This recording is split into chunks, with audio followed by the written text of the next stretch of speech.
Recibimos ahora en Ciudadanos al senador provincial por Cambiemos, Juan Pablo Alan. Gracias por venir, senador. No, gracias a usted. Buenas noches. Muy amable. Le hago la primera. Esta decisión del gobierno de María Eugenia Vidal de quitar la parte de los impuestos que están en las facturas de servicios trajo como contrapartida, la queja de algunos jefes comunales alegando que puede haber desfinanciamiento. ¿Cómo se compatibilizan las dos cosas? Para empezar, es una decisión de la gobernadora de prestar algún tipo de ayuda para algo difícil como es el impacto del reordenamiento tarifario.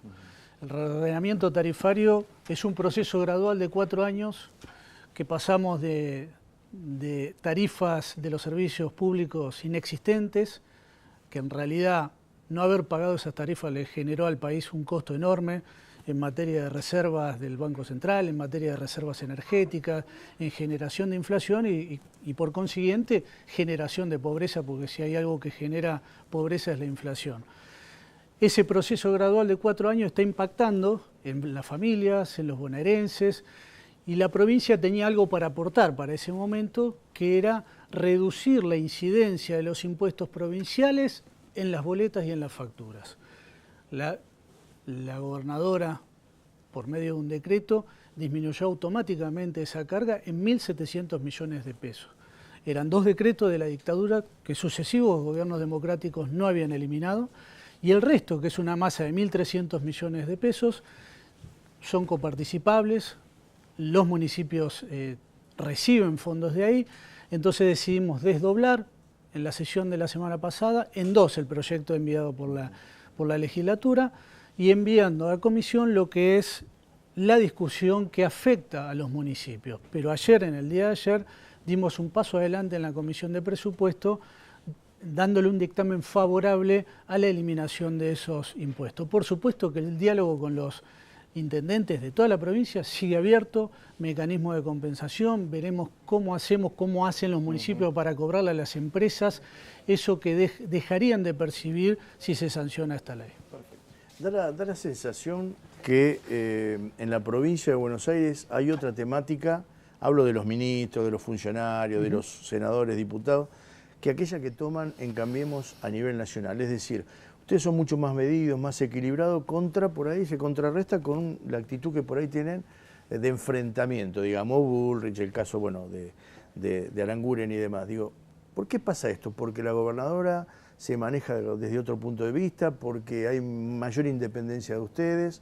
¿Cuál es el motivo? Que haya esa diferenciación cuando en realidad, obviamente, la ideología es la misma, ¿no? No, la verdad es que yo no siento esa diferencia a nivel nacional. Nosotros trazamos un camino de actualización o de alguna manera de reparación tarifaria, viniendo desde un esquema donde la inflación aumentó 10 veces más que lo que se aumentaron las tarifas. Ese desfasaje nos toca a nosotros dar la mala noticia, pero la verdad es que en audiencias públicas, luego del primer fallo de la Corte Suprema, se hicieron distintas audiencias públicas, se generó un cronograma de aumento gradual, eso todo el mundo lo conoce, de hecho está presupuestado. Pero no ese presupuesto se votó por todas. Alan, no son vinculantes. Bien, las audiencias públicas la gente va a las audiencias públicas. Le falta tirarle cosas a los que van a hablar. No, protesta, se queja, rechaza y después las audiencias públicas son tendría valor si fueran vinculantes. Si uno en la audiencia pública podría decir, no me aumentás porque la ley no de invertiste. Servicio Público trae un tratamiento en la audiencia pública. La Corte Suprema ordenó que se hagan esas audiencias públicas. Cuando nosotros decidimos el primer aumento, nos dijo, no, momentito, falta esto. Lo hicimos porque creíamos que era lo correcto. Se hizo, la audiencia pública está normado por leyes anteriores a nosotros, siempre fue ese mecanismo, en el anterior gobierno igual. Nosotros somos muy respetuosos de ese proceso, pero la verdad es que todo ese proceso era conocido y de hecho estaba incluido en el presupuesto que todos votaron, incluido la oposición. Por eso era absolutamente un camino previsible, conocido, que no dejamos de reconocer que significa un impacto para las familias argentinas. Por eso hay 1/3 de las familias argentinas que tienen tarifa social. Por eso se hace de manera gradual en 4 años. Recién el año que viene vamos a terminar con ese proceso de actualización y reordenamiento tarifario. Es un tránsito duro, pero inevitable. Están los docentes nuevamente tratando de que los atiendan, que los reciban. El número obviamente no conforma. Están los chicos en las aulas. Hoy de hecho pidieron que los recibieran, llevaron un petitorio. Estamos muy lejos de tener los fondos como para darles el aumento que verdaderamente merecen, acorde a la inflación que hubo, ¿no? Bueno, justamente lo que está haciendo la provincia de Buenos Aires, acorde a la inflación que hubo, es depositar a cuenta de un cierre paritario definitivo. Se depositó 5% con retroactividad de enero. El mes que viene se deposita otros 3% y en junio se depositan 2%, para hacer en total del semestre 10%, que creemos que va a ser la inflación. Nosotros reconocemos que el primer cuatrimestre, los primeros meses del año son difíciles en materia de inflación. Lo dice el presidente del Banco Central, lo dice el gobierno. Sabemos que tenemos que transitar por estos 4 o 5 meses que son delicados en materia de inflación. Y por eso acompañamos vía decreto y de oficio este depósito a los docentes de manera unilateral para que no pierdan en comparación con la inflación. Mientras tanto, seguimos apostando al diálogo. Tan es así que la última propuesta es del 10% por el primer semestre y en junio nos sentamos a hablar. Porque la verdad que la experiencia de estos 2 años, en ningún momento los docentes perdieron con relación a la inflación. El único año que hubo un desfasaje de 4 puntos o 3 puntos fue en el 2016 y en el 2017 se lo devolvimos, se lo reconocimos. No está en nuestro ánimo y no es nuestra política hacer un ajuste vía el salario docente. Ahora, igual ¿no te da la sensación de que la crispación no es solamente por una cuestión política, sino porque evidentemente no está alcanzando el mango? ¿No sentís vos desde el lugar que estás que por ahí hay situaciones que bueno que va a haber de alguna manera que tratar de solucionar? Hoy el jefe de policía, perdón, hoy el jefe de policía de la provincia dijo que hay gente que la gente roba para comer. No sé si cuántos, a lo mejor a esta hora, a 9 de la noche, ya le dieron y dijo que hay un conflicto social que no se puede desconocer. Yo leí las declaraciones, lo cual es una realidad. No es cierto, eso es cierto. Nosotros ¿No lo van a echar entonces? Nosotros venimos de un esquema, cuando asumimos había 32 puntos de pobreza, hoy disminuyó, por suerte, la primera vez en muchos años que disminuye la pobreza, pero sigue habiendo muchísima pobreza y mucha pobreza estructural que nos va a llevar mucho tiempo salir. Hay un conflicto social latente, persistente, que no desconocemos, por eso este año el presupuesto nacional tiene 72 puntos de gasto social. Es nunca visto antes en la historia de un presupuesto nacional. Sabemos que es una situación difícil, sabemos que es un tránsito difícil para las familias.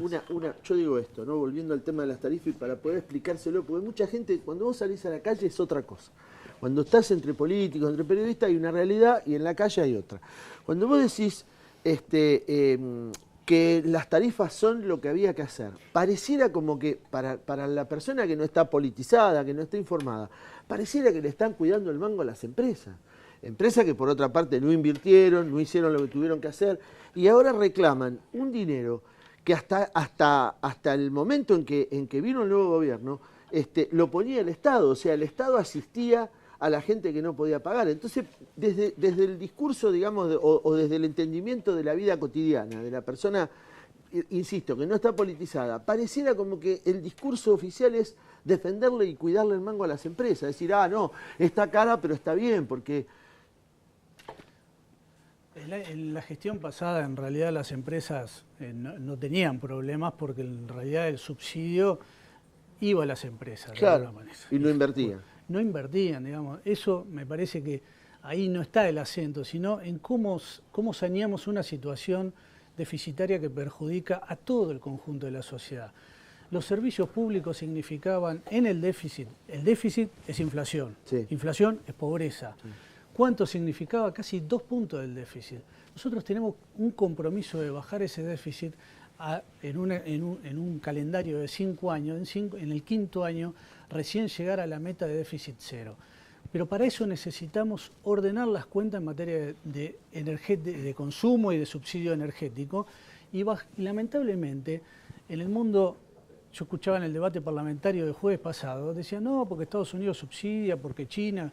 El subsidio no es al consumo, es a la generación, a la distribución, pero el consumo se paga. Además, eso genera un consumo responsable. Nos encantaría cobrar mucho menos, nos encantaría ser distinto, porque la verdad es que en Chile, en Uruguay, en Brasil, los servicios públicos son caros, se pagan porque cuesta hacerlo. Y si no, termina siendo mucho más caro cobrar menos. Así nos pasó en la Argentina, que pensamos que por la boleta en Recoleta que decía 80 pesos, la verdad que eso era bueno, era muy malo, porque estábamos regalando los recursos del país y eso significó una enorme inflación durante 11 años. Senador, gracias por haber venido. Le invito a que se tome un café con Sansone. No sé si está en su... Pero vamos Paga posibilidad. el senador. Si Paga es el senador. Paga el rico, senador. vamos No, con eso. no, pagamos nosotros. Gracias por la visita. No, gracias a usted por invitarme. Pagamos nosotros. Nosotros ya volvemos con más Ciudadanos.